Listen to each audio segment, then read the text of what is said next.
Single mom was just the Mafia boss's maid, but he went crazy when saw another man touching her. The first time I set foot on the grounds of the Ashcroft estate, it felt as though I were stepping into the gaping mouth of some colossal beast, something far greater and far more dangerous than anything I had ever encountered in my life. Thunder rolled across the sky as I stepped off the long-distance bus, and the old dress I had bought from a charity shop was soaked within moments of walking the stone path that led toward the towering iron gates.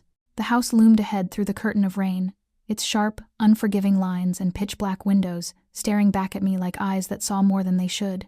No birds sang, no trees stirred, only the wind howled through the pine rows, and thunder crashed in waves as if issuing a warning meant just for me.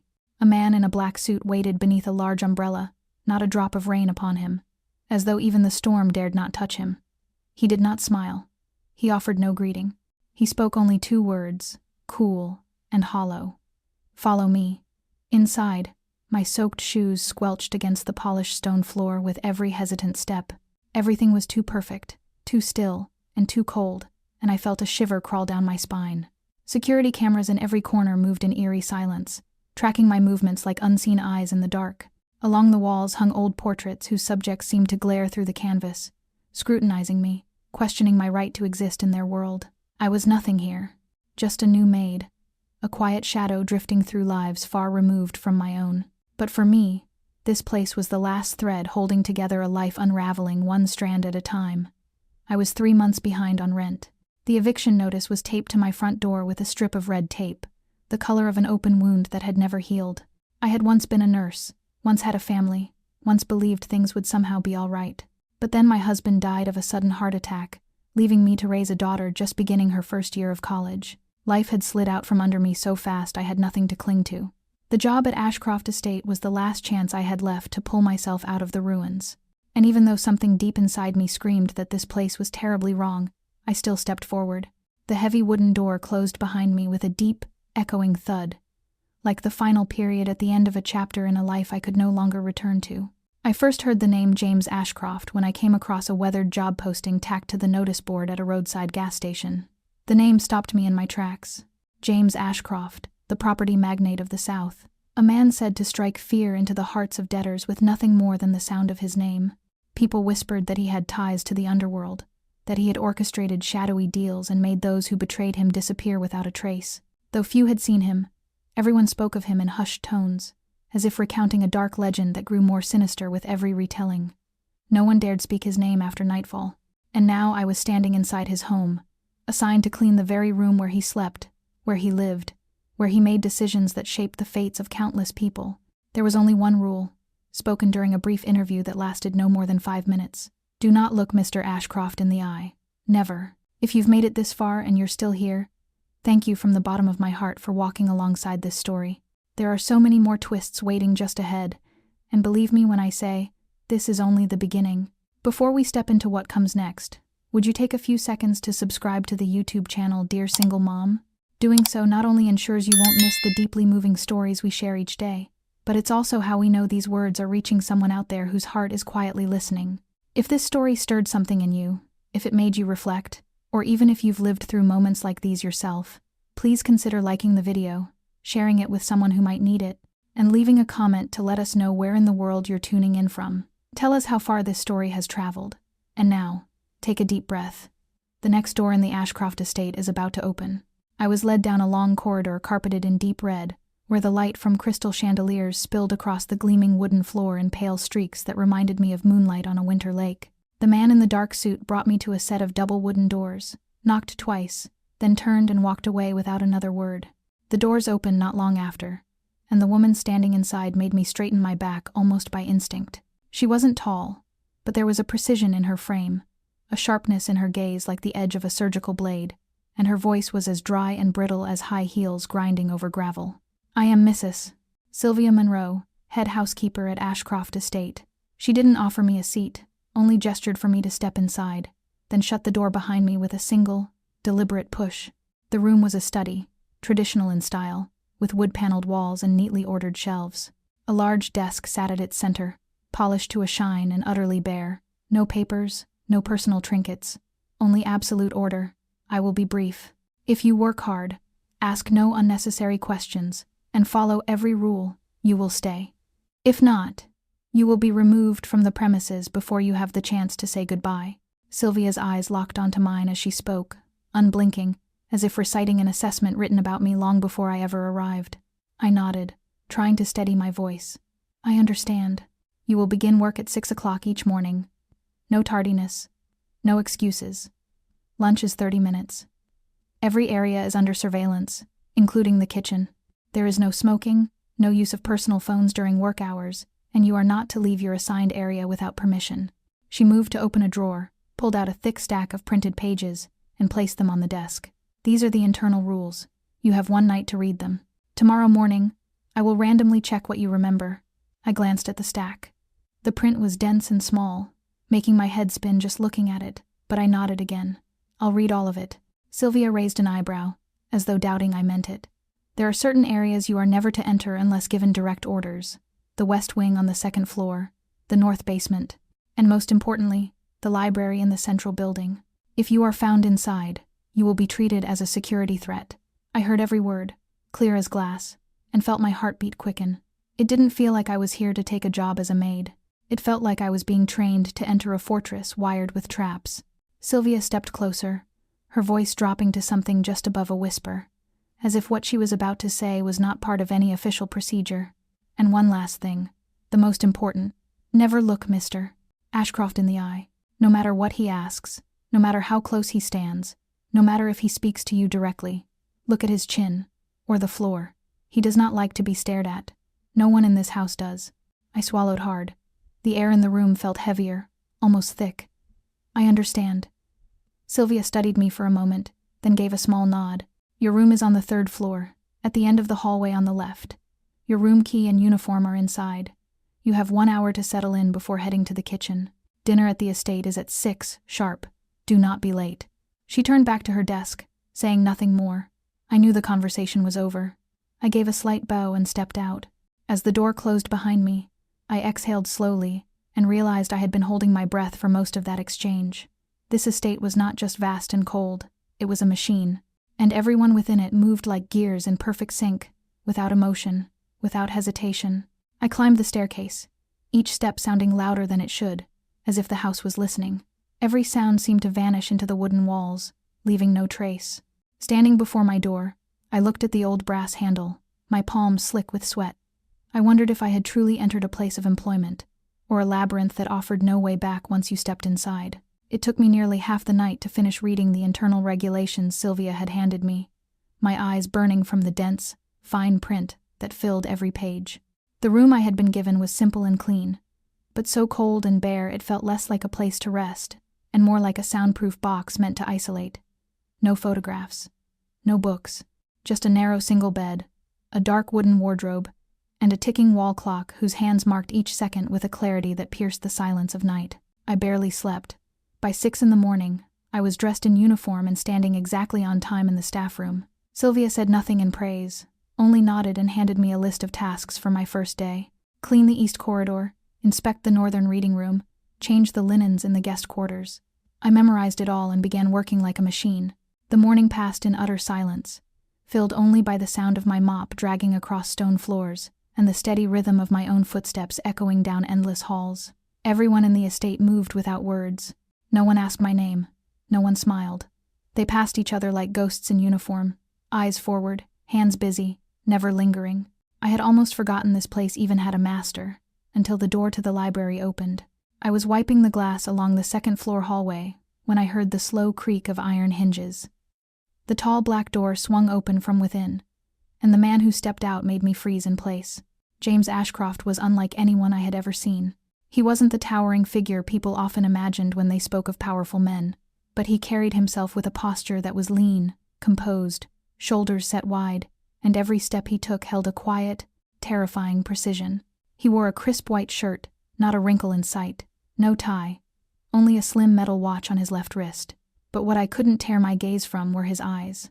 Pale, gray, cold as steel, sharp as a razor's edge, and so still, so penetrating, I felt as if I had been seen through to the bone.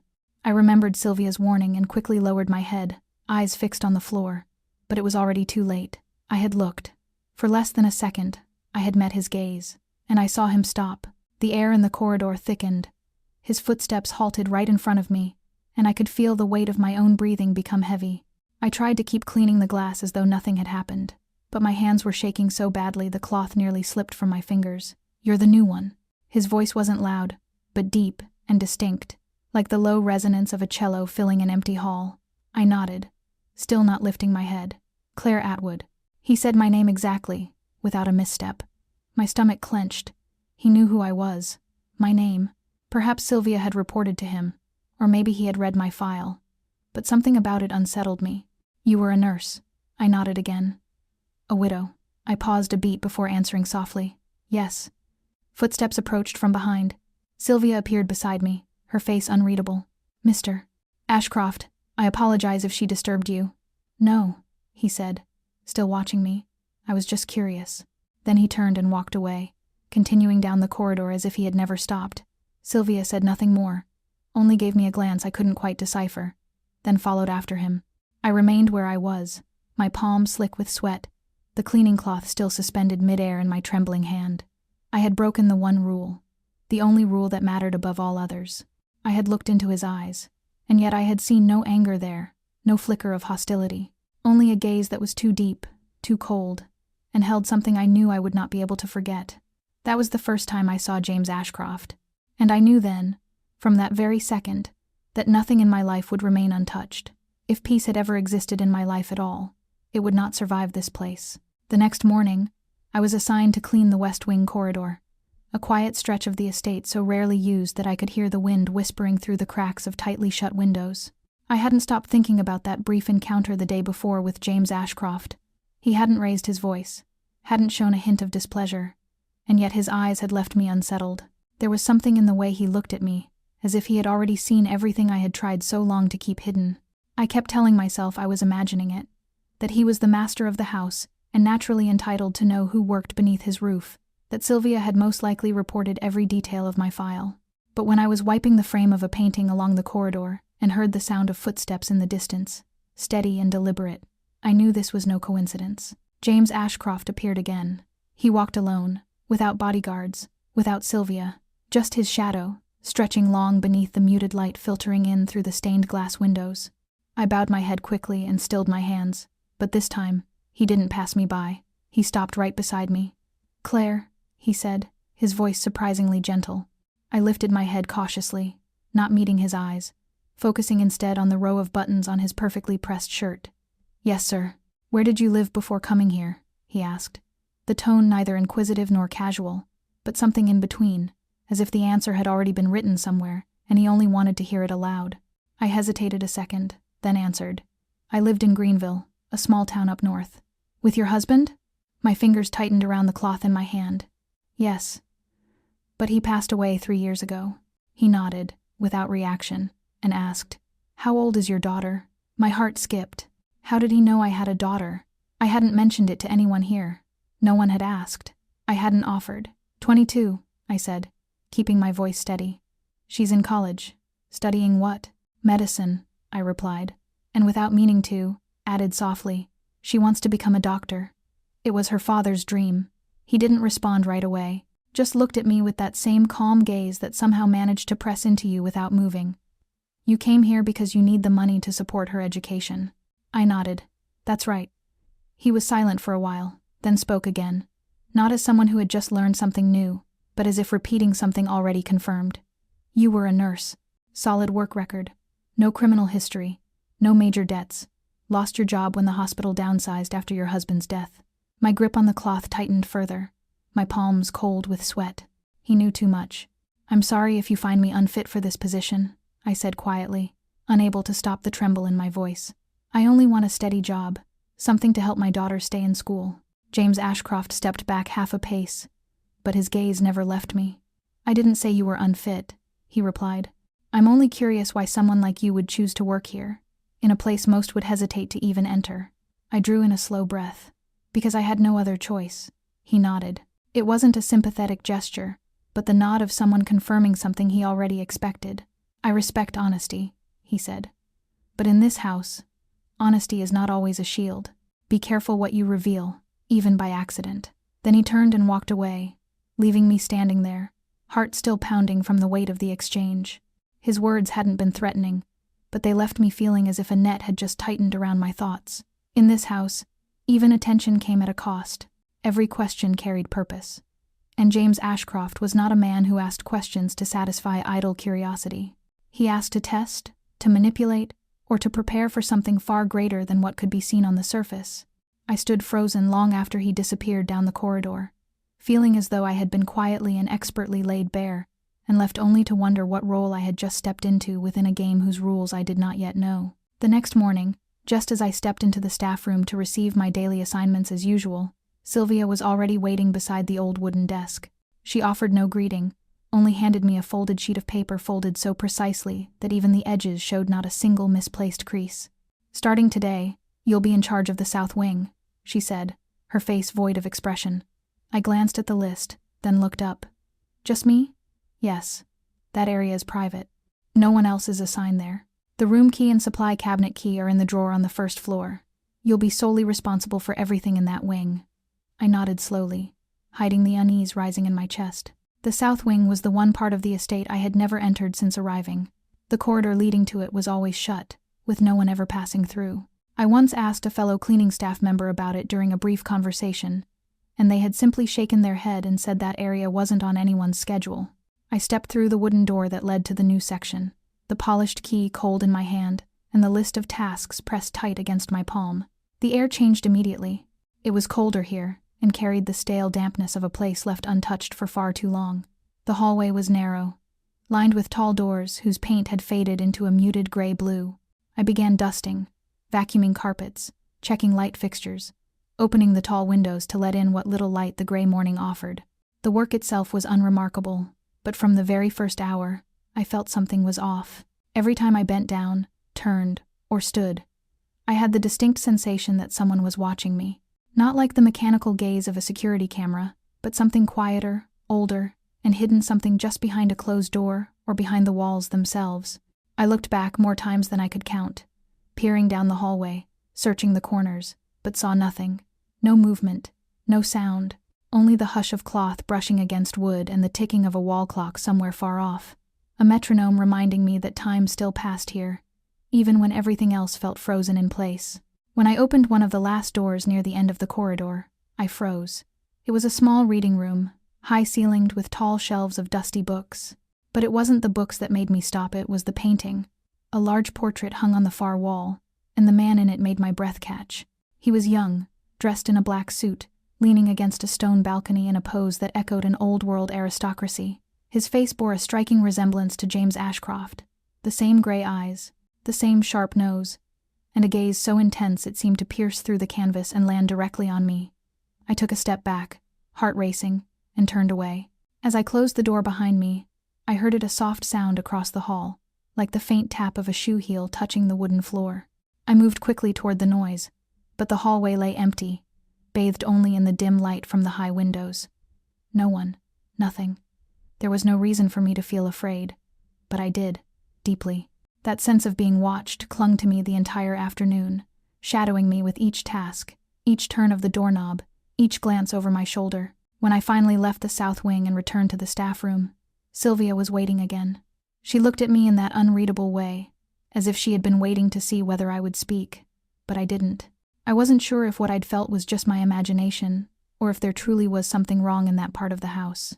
What I did know, what I felt with quiet certainty, was that from the moment I stepped through that door, I was no longer just an outsider in this house.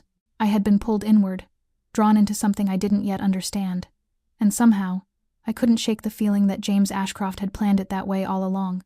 I couldn't sleep after my first day assigned to the South Wing. The feeling of being watched followed me even after I had returned to my room, locked the door, turned off the lights. The image of that painting, the man whose eyes so hauntingly mirrored James Ashcroft's, lingered well into my dreams, pulling me into uneasy sleep and waking me with a start more than once. The next morning, the sky outside my window was dull gray, with a slow, steady drizzle tapping against the glass. Sylvia hadn't changed the schedule. Without comment, she handed me the same assignment: return to the South Wing. I didn't object. Part of me feared drawing attention by questioning it, but another part, the quieter part I couldn't quite explain, felt a strange pull toward that place. as if the house itself had opened a door meant for me and was waiting to see whether I would step through. Mid-morning, a new task was added. I was to clean the central library, a space that had previously been listed under restricted areas. Sylvia offered no explanation, only said there had been an adjustment. I didn't ask. The library was located in the old section of the house that bridged the main residence and the south wing. The door was thick, towering, its brass handle cold as winter metal. As I pushed it open, a wave of scent rolled out: aged wood, old paper, and something faintly musty, like the back rooms of small-town museums I once visited with my daughter on school breaks. The ceiling stretched impossibly high above me, and colored light from stained glass windows spilled across the room in soft, filtered beams that gave the space the hush of a forgotten chapel. Bookshelves stretched from floor to ceiling, dark and heavy, filled with what must have been thousands of books, each perfectly aligned, each seemingly untouched for years. I moved carefully among the aisles, wiping dust from tables, checking the windows, picking up the occasional scrap of fallen paper. When I reached for a particularly high shelf with a stubborn smudge, I found a small wooden stool nearby and climbed onto it, balancing myself as best I could. It was unsteady, but I thought if I moved slowly, I'd manage. I had just reached the top when I heard the soft creak of shifting wood. In a flash, the stool wobbled and tipped. My balance gave out, and I braced for the inevitable fall, but I didn't hit the floor. A strong arm caught me mid-fall, wrapping around my waist, holding me firmly in the air. I landed not on cold stone but against a warm, solid chest. I looked up, and there they were, those cold gray eyes I had tried so hard to avoid. James Ashcroft. "Do you often make a habit of doing dangerous things alone?" His voice was low and even, but something in the way he asked the question echoed in my mind with layers I couldn't name. His hand was still at my waist, steady and unmoving. His breath brushed against my forehead, and I became suddenly aware of how close we were, so close that a tilt of my head would have brought my lips to his jaw. I stepped back quickly, cheeks burning. "I'm sorry, sir, I didn't expect anyone to come in here. And you didn't expect to fall from that height either." He didn't smile, but his eyes softened just enough to stir something uncertain in me. I lowered my gaze, voice barely above a whisper. "I'll be more careful." Careful isn't something most people manage well in this house. His words stopped me cold. He turned then, walked toward the table near the window, pulled a leather-bound book from the shelf, flipped through a few pages, then set it down. I stayed still, unsure whether I should leave or wait for permission. The room felt heavier now, not with tension, but with something unspoken that passed between us, like a faint current neither of us had named. "What did you read in the staff manual?" he asked, not looking at me. "Everything I needed to know to avoid mistakes," I replied, after a breath I didn't realize I had been holding. He nodded slightly, still not turning. "Then you also read the things you weren't supposed to understand."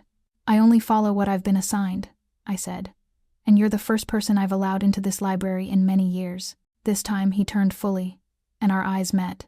I didn't look away. I couldn't. There was no more pretending not to hear, not to see. "Why?" I asked, and immediately regretted it. But James didn't scold me. He held my gaze, then said quietly, "I think you're someone who won't break what needs to stay intact." Then he walked out, leaving me alone in that vast, silent room, heart still pounding from the fall that never came, and from a brief touch that left behind something I couldn't quite define. A tremor, a question, a beginning that felt less like an accident and more like a page being turned in a story I hadn't realized I was already part of. Since that morning in the library, James Ashcroft had not appeared again in any of the areas under my care, but his absence did nothing to quiet the thoughts of him that lingered in my mind.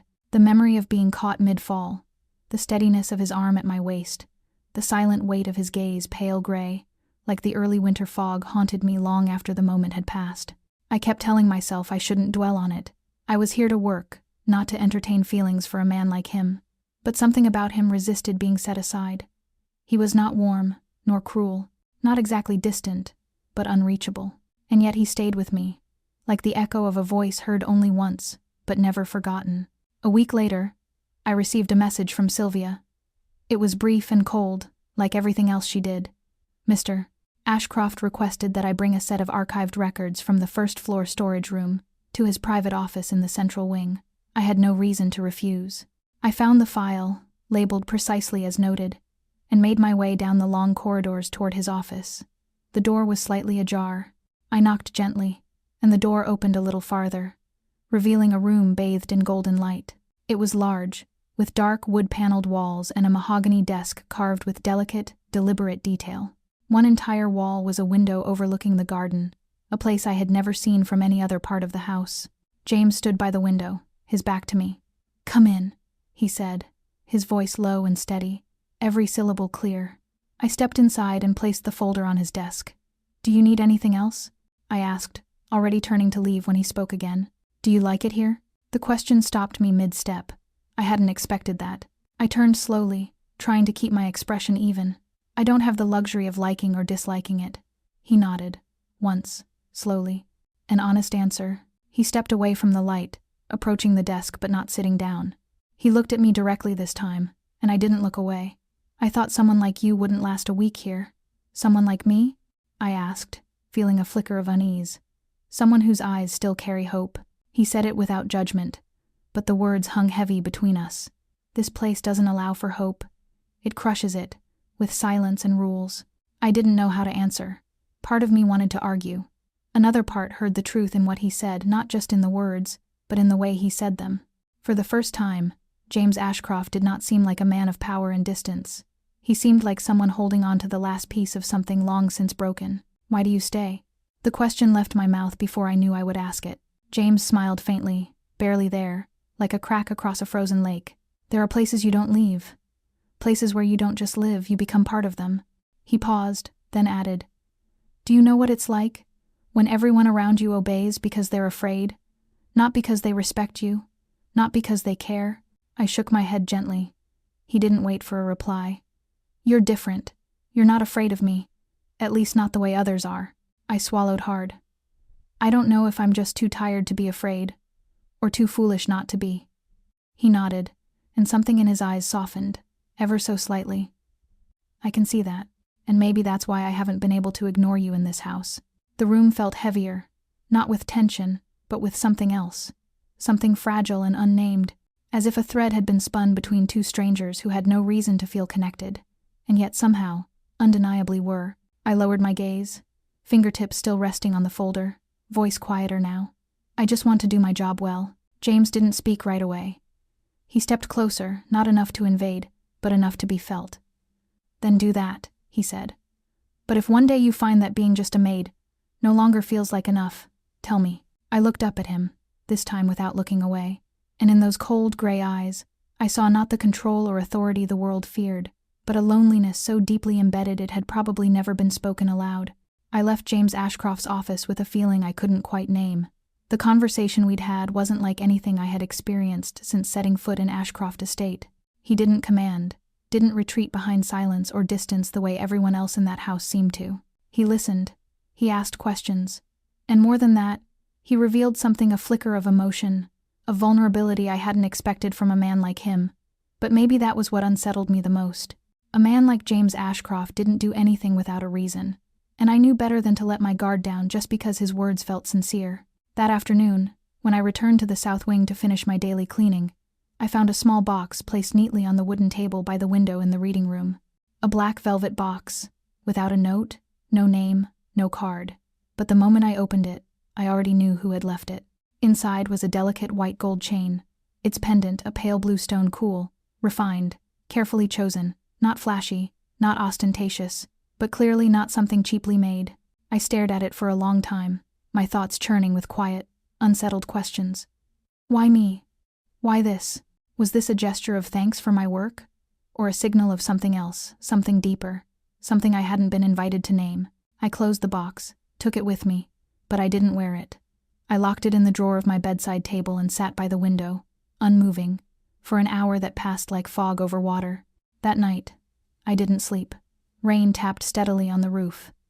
Wind threaded its way through the cracks in the window panes, and somewhere beneath it all, the ticking of the wall clock whispered like voices from another room, pulling at the edges of my rest 1 second at a time. In the dark, the familiar corners of my small room shifted, became foreign. I had the sharp, irrational feeling that someone was standing on the other side of the door, watching, listening. Though I knew I had locked it tight, I turned from side to side, unable to quiet the thought of him, of James Ashcroft, his voice low and even, his eyes a distant gray that seemed to hold back a storm. I wondered if he was reaching toward me because I was different, or simply because I was the only one who didn't fear him. I couldn't tell if I should feel chosen or tested. There was something in the way he looked at me that didn't feel like desire or simple curiosity.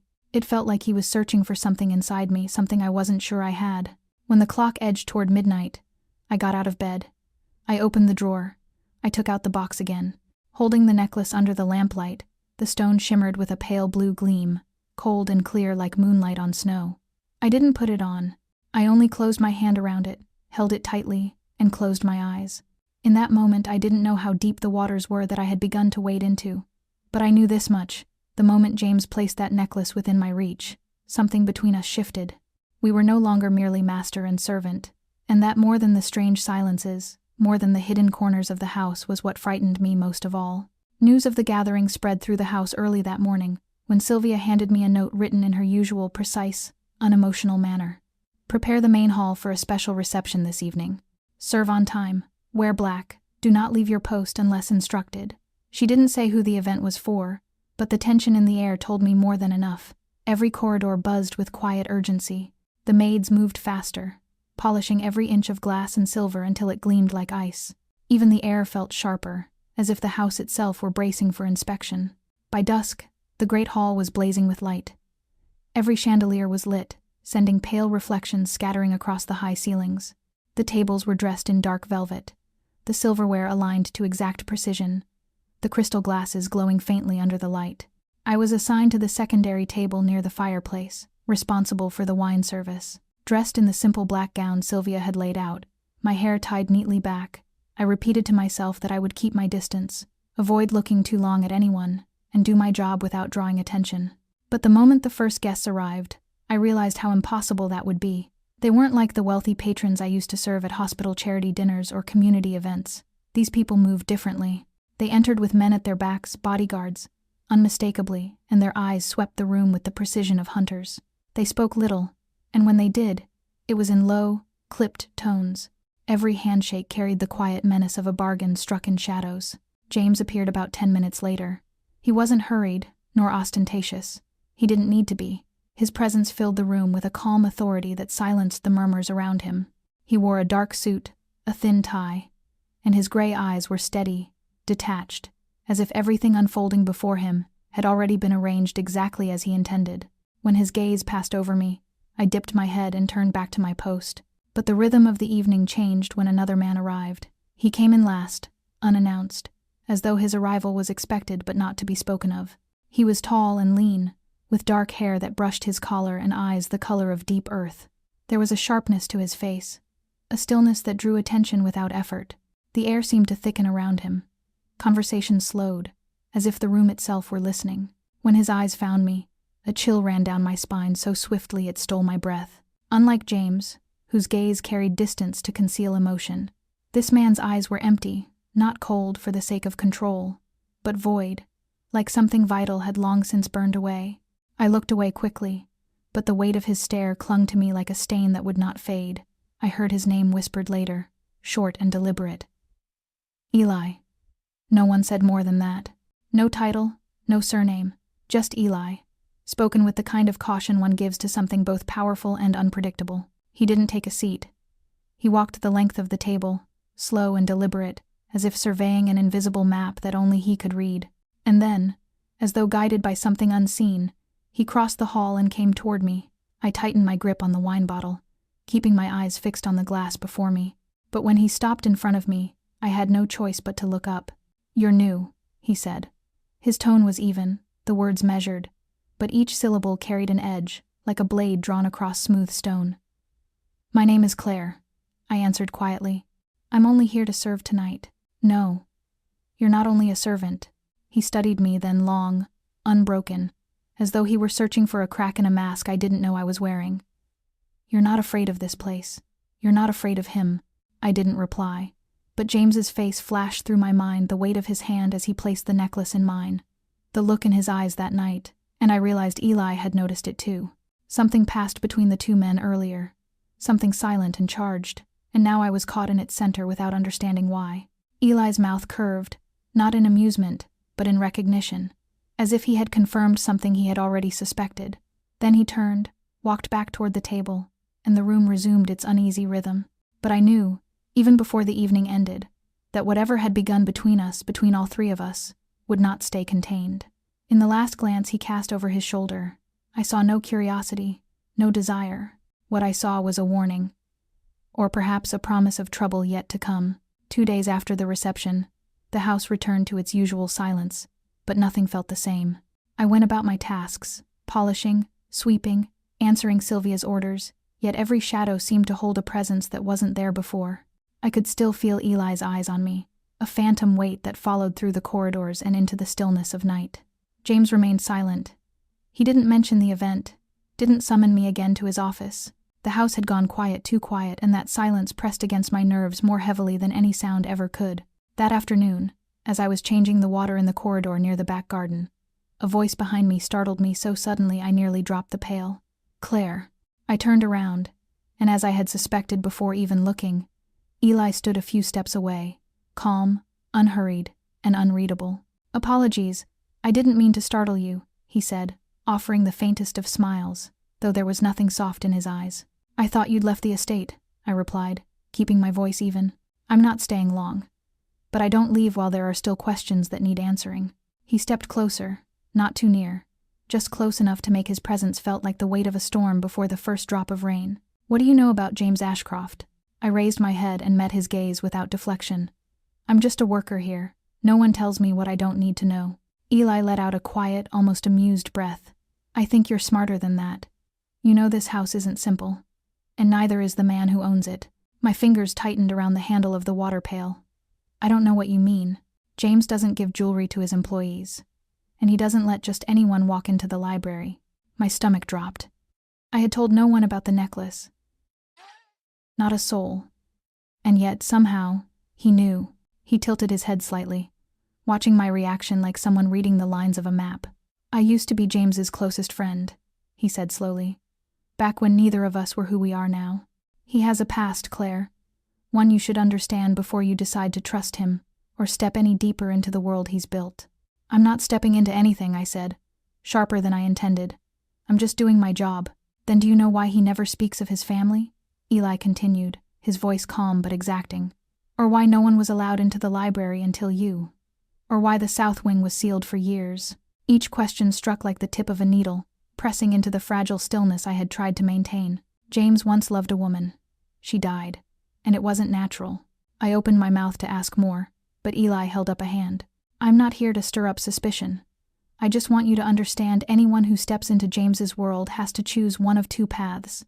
Either you stand beside him, no matter what, or you get swallowed whole by everything he's trying to keep buried." "Why are you telling me this?"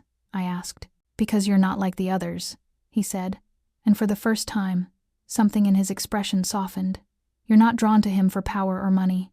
I think you're real, and that makes you the most dangerous kind of person to James." I didn't know how to respond. If what Eli said was true, then I was standing in the middle of a game I didn't know the rules to. And if he was lying, then he was trying to pull me away from James for reasons of his own. But deep down, in that quiet space where instinct speaks more loudly than logic, I sensed that what he'd told me was not a lie. Maybe not the whole truth, but close enough to it to leave my thoughts unraveling. Eli took a single step back, but his eyes didn't leave mine.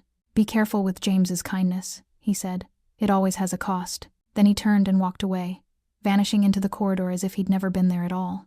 I stood in place, the weight of his words sinking deep into me, and for the first time since I arrived at Ashcroft Estate, I wasn't sure I wanted to know the whole truth anymore. I don't remember the exact moment before everything went black, only fragments the echo of my own footsteps in the empty corridor, the faint hum of the lights above, and the smell of old wood and polish that clung to the air. That night, Sylvia had asked me to check the basement storage before turning in. I had stayed later than usual, wanting to finish quickly. The lights at the far end of the hall had already gone out when I started back toward the stairs. Then came the sound of footsteps. I turned, instinctively, but before I could even see, a force yanked me backward, hard. A rough cloth pressed against my mouth, and the world collapsed into darkness. Cold. That was the first thing I felt when I woke. The air was damp, thick with the scent of mildew, rust, and gasoline. My head throbbed. My wrists burned where coarse rope bit into the skin. I was lying on my side against a wooden floor, The faint light filtering through the slats of the wall told me I was in some kind of storage shed, small, enclosed, and locked from the outside. Each sound seemed to echo in my chest. I forced myself to breathe slowly, to listen. There was no voice. Only the creak of wind through cracks and the soft rattle of metal somewhere behind me. I tried to move, but the numbness in my arms kept me still. Then the door opened. A sudden spill of light made me squint, and through the glare I recognized the silhouette even before my eyes adjusted. Eli. He didn't rush, didn't seem alarmed. He leaned against the doorframe, watching me with that same unnervingly calm expression, as if this had all gone exactly as he intended. "Awake," he said evenly. "I'm guessing you're not surprised to see me." I said nothing. My throat was dry, raw, but I forced the words out. "What do you want?" "I want you to listen." His tone didn't rise, but it filled the space. No noise, no James to interrupt, no cameras. Just you and me. He walked in and shut the door, the dim light shrinking with the sound of the latch. Taking a seat on a wooden chair across from me, he studied me with unnerving patience. "I'm not here to hurt you. If I meant to, you wouldn't have woken up." "Then what do you want?" I repeated, my voice sharper now, more out of fear than anger. Eli rested his elbows on his knees, eyes steady on me. "I used to trust James," he said slowly. "Used to be closer to him than anyone else. But everything around him is a lie. Even the one woman he truly loved, she died because of him, because he couldn't protect her from the world he built." The ropes dug into my skin as I clenched my fists. "You abducted me to tell me ghost stories? I brought you here so you could see the truth.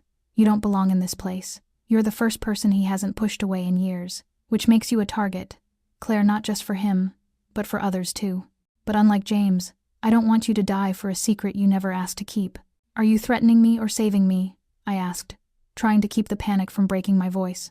He gave a faint, humorless smile. "I'm giving you a choice. Leave this house. Walk away from James before you become his next piece on the board. I can get you out tonight. No one will know. You and your daughter will be safe." I narrowed my eyes, trying to read what lay behind his calm. There was something genuine in his voice, but also something I couldn't trust. And that was worse. What if I refuse? Then I'll have to find another way. His gaze darkened, the softness gone. "You can't stay here and pretend everything will be fine." I drew in a long, steady breath. "Then why not kill me now?" "Because I'm not James," he said quietly. "I don't end lives just because they've seen too much." He moved closer. I couldn't back away, but I held his gaze as he knelt beside me. A small blade flashed, slicing through the rope. The pressure on my wrists vanished, replaced by a burning sting. "You have until tonight," Eli said, standing. "After that, I won't make the offer again." He left without another word. The door shut, leaving me in silence broken only by my ragged breathing and the dull thud of my heartbeat. I sat there on the cold floor, wrists raw, thoughts spinning faster than I could catch them. And I knew then, whatever this was, it wasn't over. It was only the beginning. James knew Claire was missing less than an hour after she failed to report to her assigned area late that afternoon. No one needed to tell him the shift in the atmosphere inside Ashcroft Estate was enough. A cleaning cloth abandoned near the sink, a water pail left half-filled, and most telling of all, a 3-minute blackout from the security camera in the west corridor, not long, but long enough. It was no accident. He stood silently in the dim control room, watching the surveillance footage rewind and replay, frame by frame, with no sign of movement. His expression never shifted. No anger, no panic. Only stillness. Then, without a word, he left through the back door, disappearing into the descending dusk. The wind carried a sharp chill as it swept through the trees behind the estate. James didn't need guards. He didn't call for backup. He didn't even alert Sylvia. He simply got into his car and drove, his eyes fixed on the darkness ahead, as if he could see beyond the night itself. He knew Eli hadn't gone far. Eli never ran. He was a creature of shadow, not flight. He preferred the hunt to the hiding. And James knew the places Eli favored, forgotten buildings on the edge of the city, places stripped of people but not of memory. One of them was an old storage shed near the defunct railway, long abandoned, long overlooked. The large wooden doors were slightly ajar. James pulled up a few meters away, killed the engine, and stepped out into the cold. No weapon. He didn't need one. The wind was still, the trees silent. Eli emerged as James approached, leaning against a crumbling brick wall, hands in his pockets, posture relaxed, as though waiting for an old friend. "I knew you'd come," Eli said softly, not looking up. "Where is she?" James didn't waste time. Safe, considering a generous offer. Eli smirked faintly, lifting his eyes at last. You've always had a habit of letting the most important things fall into other people's hands. Once it was Catherine. Now it's Claire. The name cut the air. Even the wind seemed to stop. Trees stood motionless in the dark. James stepped closer, his eyes like steel closing around old wounds. I didn't come here to revisit the past, but it's the past that makes you afraid to lose her, Eli replied, calm as ever. You couldn't protect Catherine. You held her close to hide the truth, and it destroyed her. You're doing the same with Claire. I came to take her home. There was no demand in his tone, no plea. Only a statement immovable, undeniable. Eli stood up right now, facing him, only a few paces apart. I want her to leave your world. She's not like us. She still has a chance to live a life without blood and ghosts, and kidnapping her was your way of saving her? I did what you never could. I acted. When I saw someone drowning in your secrets, I pulled her out.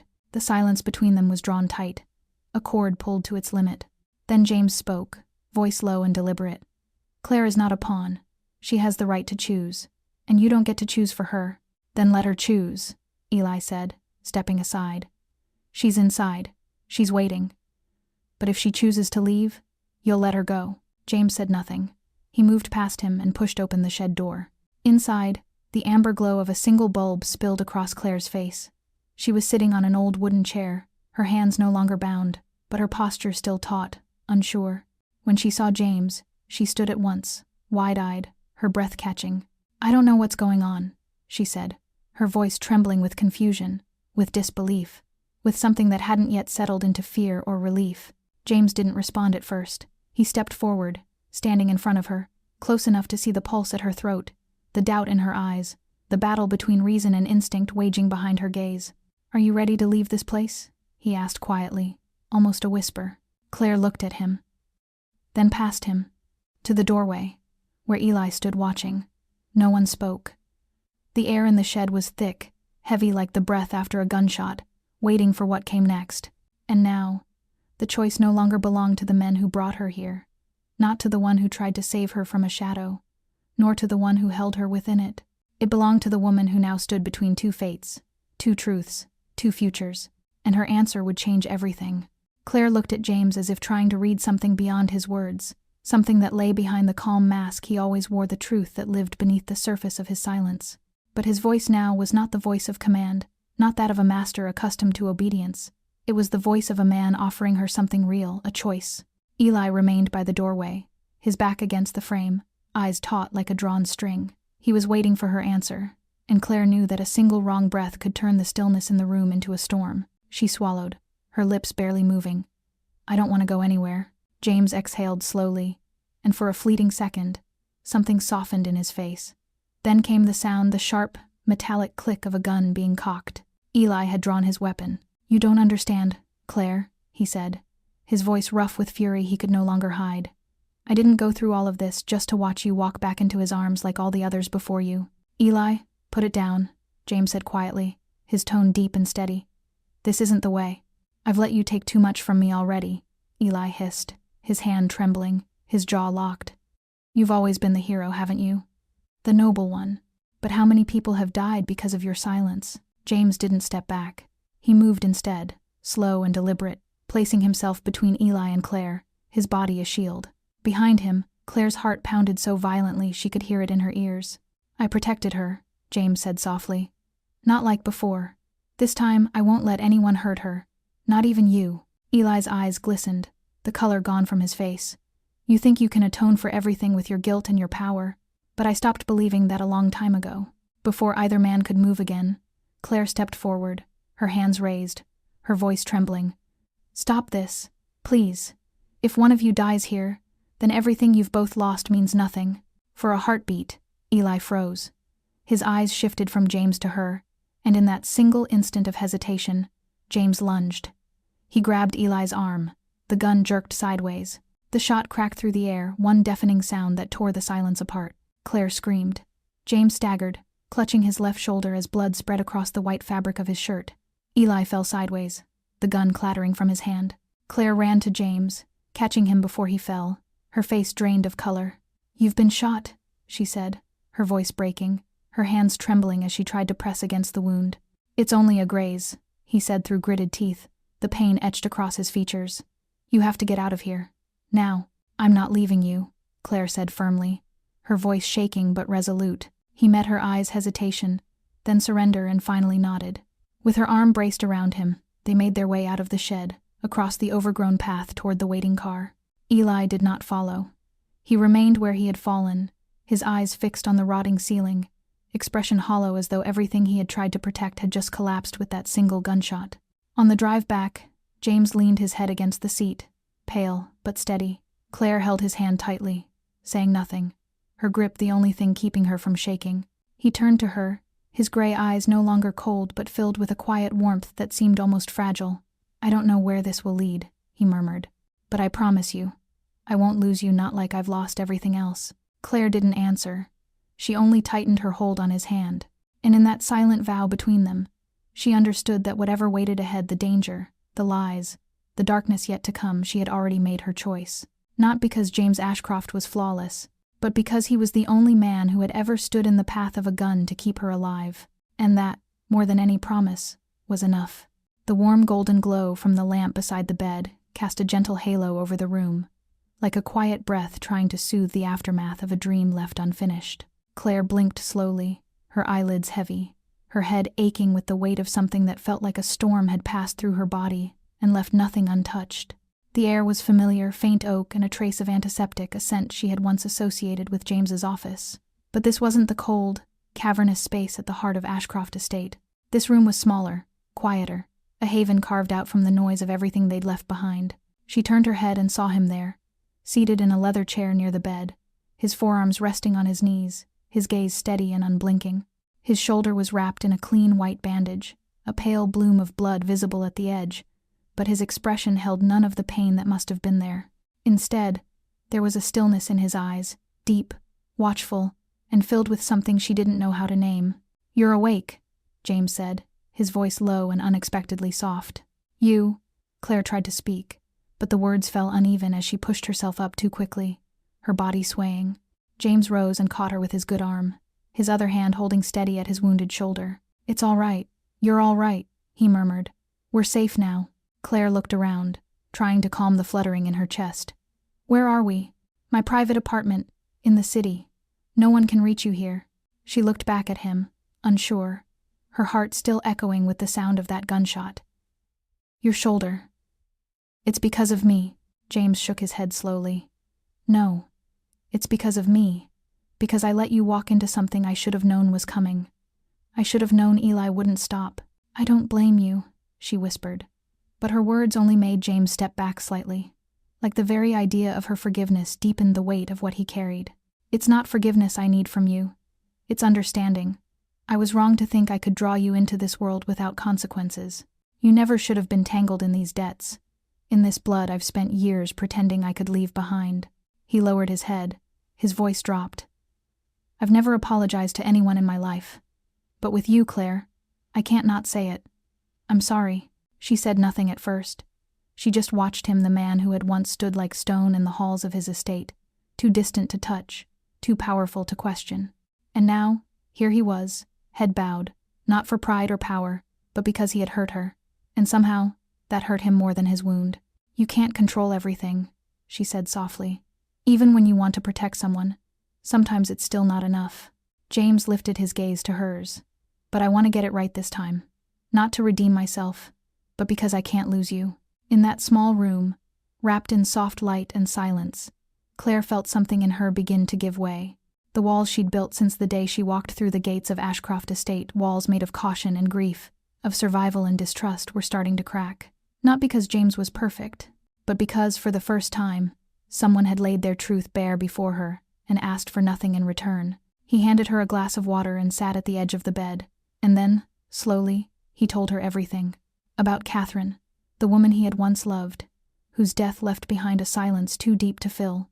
About Eli, who had once been closer than a brother, and how that friendship had fractured into betrayal when James chose silence over truth. He spoke plainly, without excuses. Claire listened. She didn't interrupt. In that moment, they weren't master and servant. They weren't a man with secrets and a woman caught inside them. They were just two people who had lost too much, trying quietly, imperfectly to find something worth holding on to again. When he finished, James sat in silence, his hands still, his voice low. If you want to leave, I won't stop you. You're free to go. But if there's still some small part of you that believes in me, I promise, you won't have to walk this path alone again. Claire looked at him for a long time. Then, without a word, she reached out and placed her hand gently over his. Just a light pressure. Steady. Certain. In that silence, there was her answer clear and whole, without needing to be spoken. The morning in James's private apartment began with an unusual stillness.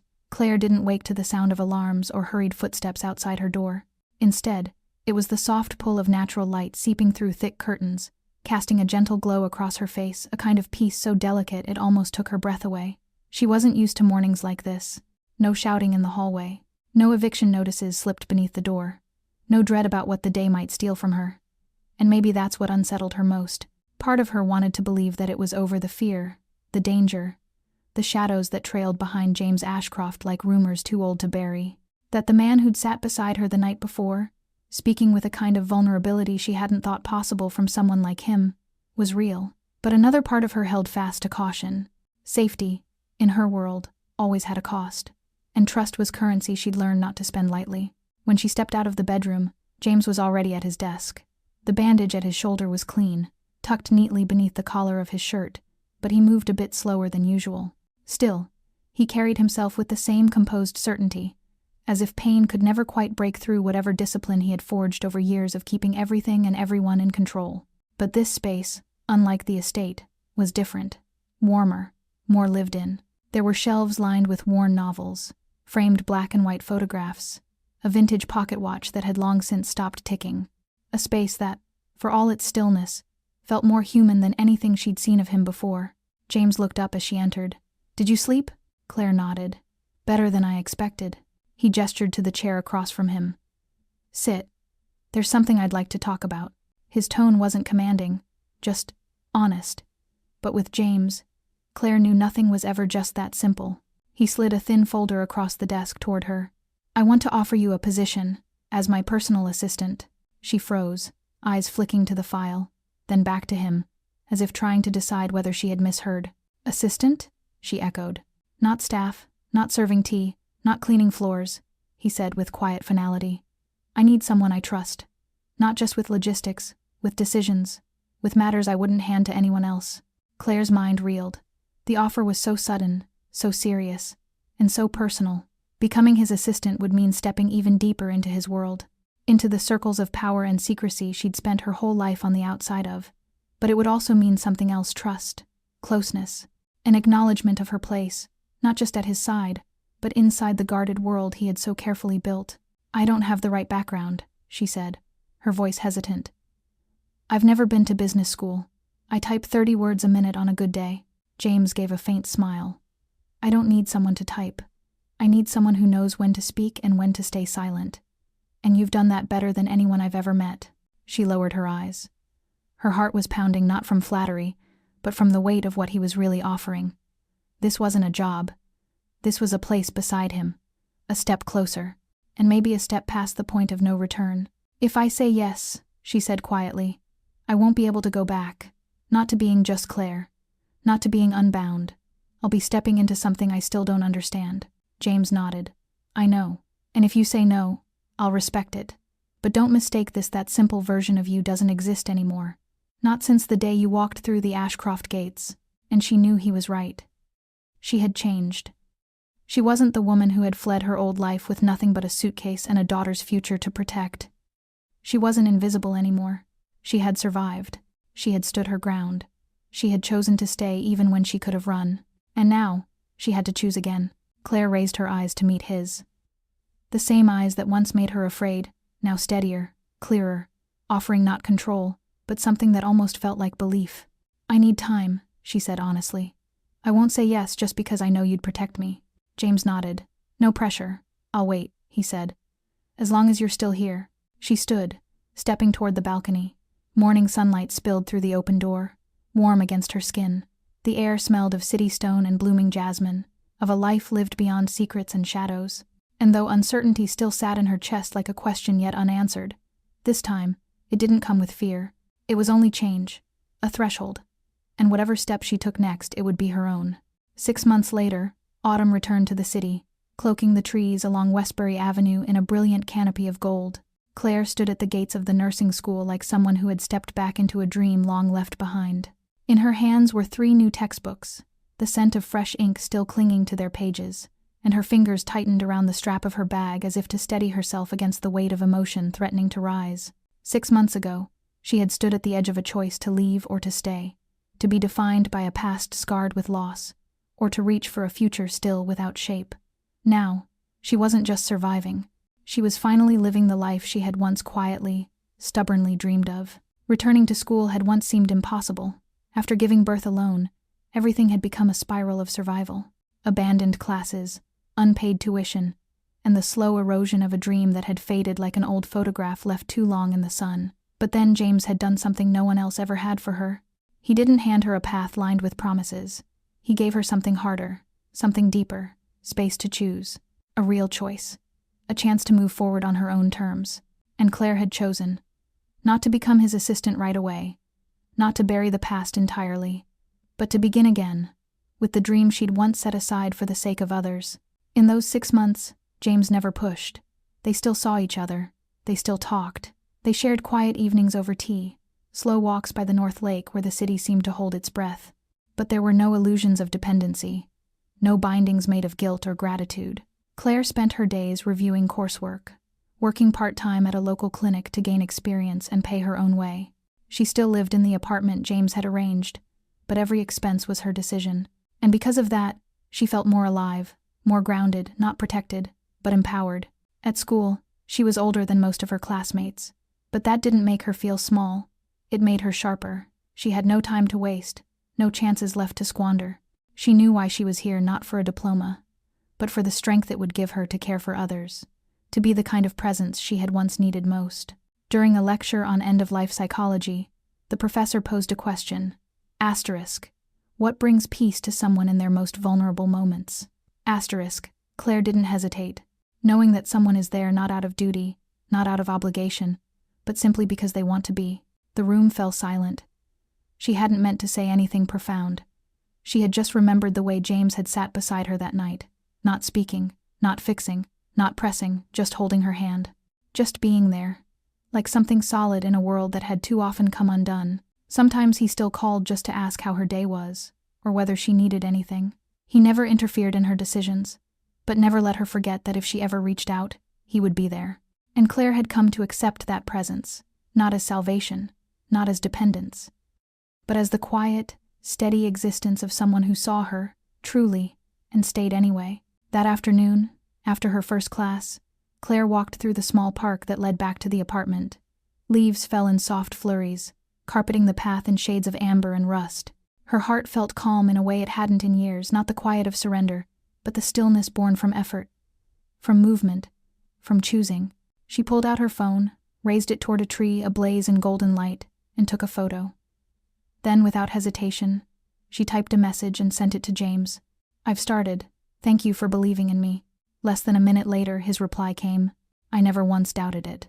Claire smiled, and in that small, ordinary moment, she understood something clearly. The road ahead would still be long. But she was no longer the woman who had once walked in shadow with her head bowed. She was moving forward now, each step steady, toward a light she had chosen for herself. The evening sky was washed in a soft, velvet shade of violet, casting its reflection onto the still surface of the lake in a scene so quiet, so impossibly serene. It felt like something borrowed from the gentlest of dreams. Claire walked slowly along the narrow path by the water, her hands tucked into the sleeves of a light coat, the breeze threading through her neatly tied hair. Small lanterns, placed along the edge of the lake, cast a warm glow that led her to a wooden platform jutting gently out over the water. James was already there. He stood waiting with a scarf in his hand, his gray eyes catching the lantern light not with their usual guarded sharpness, but with a calmness that felt finally earned. Claire took the scarf with a quiet smile, then turned to look out at the lake where the first stars of the night had begun to appear in the mirrored water. "You remembered this place," she said softly. "I told you it was my favorite when I was little." James nodded. "I didn't just remember. I spent the past month restoring this dock, myself." She looked at him, surprised. "You did it? With your own hands?" There are still things I need to relearn, he replied, a faint smile playing at the corners of his mouth. Like how to build with my hands, instead of commanding others to. How to wait for something worth more than power. They sat together at the edge of the dock, the lake wide and open before them, the trees behind rustling in the wind like an unseen choir whispering secrets. Neither spoke for several minutes. There was only the sound of water gently lapping the shore and the steady beat of two hearts settling into the peace they had once thought unreachable. Then James spoke, his voice measured and low. Claire, these past 6 months, I've watched you live the life you deserve. You've studied, worked, taken care of yourself, and still made time for me, not out of obligation, but because you chose to. And that made me realize, love doesn't mean holding someone close. It means standing beside them when they choose to walk forward. Claire didn't move. His voice hadn't changed much, still calm, still deliberate, but something within it had shifted. There was no restraint now, only openness. James reached into his coat pocket and pulled out a small velvet box. No diamonds, no elaborate setting, just something simple, held with the care of someone offering not a possession, but a question. I won't promise perfection. I can't erase the past, and I can't guarantee the future won't test us. But I can promise this. I will choose you. Every day. Every moment. He opened the box. Inside was a plain gold ring. No jewel. No flourish. Just a slender band, delicately engraved on the inside with a single line Claire recognized as soon as it caught the light. Asterisk, asterisk, we begin with the truth. Asterisk, asterisk. She looked at the ring, then at him, and in his eyes, there was no mask. No shadow of the man who once ruled by silence and fear. There was only a man who had learned to love not by possession, but by release, by becoming something more than what he had been. Claire drew a deep breath. 6 months wasn't long, but it was long enough to see herself clearly. She had once been a woman who wanted nothing more than safety. Now, she had a purpose, a direction, and someone beside her who did not demand anything, only offered space to grow. I used to think I didn't need anyone, she said quietly. But I've come to understand. What I really needed was someone who wasn't afraid to see the parts of me that are still unfinished, and stay anyway. She reached out her hand. James placed the ring in her palm, then gently closed her fingers around it. He held her hand in both of his, the way a man does when he knows he's holding something fragile and rare. I've never proposed to anyone before, he said, half earnest, half smiling. But I've also never been this sure of anything. Claire tightened her fingers around his. Out beyond the dock, the lake shimmered under a sky full of stars. There was no music, no witnesses, no grand ceremony. Only the night, the water, and a man who had changed, not for anyone's approval, not to be saved, but because she existed. And for her, that was enough. Enough to say yes, not with words, but with everything that mattered. Claire stood still by the lake, the simple ring resting quietly in her hand. It did not sparkle like the diamonds in a glass case, yet it gleamed with a silent radiance born from the meaning it carried. She no longer needed time to decide. Everything she needed to know had already been answered in James's eyes, in the sincere silence of a man who had once lived by power, but was now willing to surrender the proudest part of himself just to keep her. Claire nodded, a small, deliberate nod, enough for James to understand that their journey would go on not through drama or grand gestures, but through honest and steadfast days. They held each other in that quiet moment, without another promise spoken, because everything they had endured had already become their unspoken vow. 6 months earlier, Claire had still been a single mother hemmed in by her past, surviving each day under the weight of fear and helplessness. But then she had stepped into a world that seemed made of nothing but shadows, only to find within it, in the most unforgiving of places, a glimmer of light, not because someone had saved her, but because she had chosen to stand up, and because one man had chosen to walk beside her, not ahead of her, not pulling her forward, but simply next to her. The story of Claire and James was never meant to be a fairy tale. They were not perfect, nor did they have an easy beginning, but they possessed something rarer than perfection, the courage to face their wounds and the kind of love honest enough to heal them. Dear listener, life is not always smooth or kind. Sometimes we step through a door out of pure desperation, believing there is nowhere else to go, only to discover that the very door we feared leads us toward something better. Today's story is not only about a love that defied circumstance, but also a reminder that no matter who you are or what you have endured, you are worthy of love, and you deserve a life that holds meaning, not through perfection, but through truth and bravery. And now, after hearing this story to its end, how do you feel? Do you see a reflection of yourself, or someone dear to you, in Claire's journey? We invite you to share your thoughts and feelings in the comments below. Your voice, your story, and your honesty are what inspire us to continue bringing heartfelt stories like this one to life. If you enjoyed this story, please remember to subscribe to our channel, like this video, and share it to help spread messages of hope and kindness even further. The Dear Single Mom channel will always be here, walking beside you each day, with stories of compassion, courage, and humanity. Thank you for staying with us through the end of this journey. We wish you good health, peace of mind, and enough faith to carry you through every challenge that lies ahead. Until next time, take care, and we'll see you in the next episode of Dear Single Mom.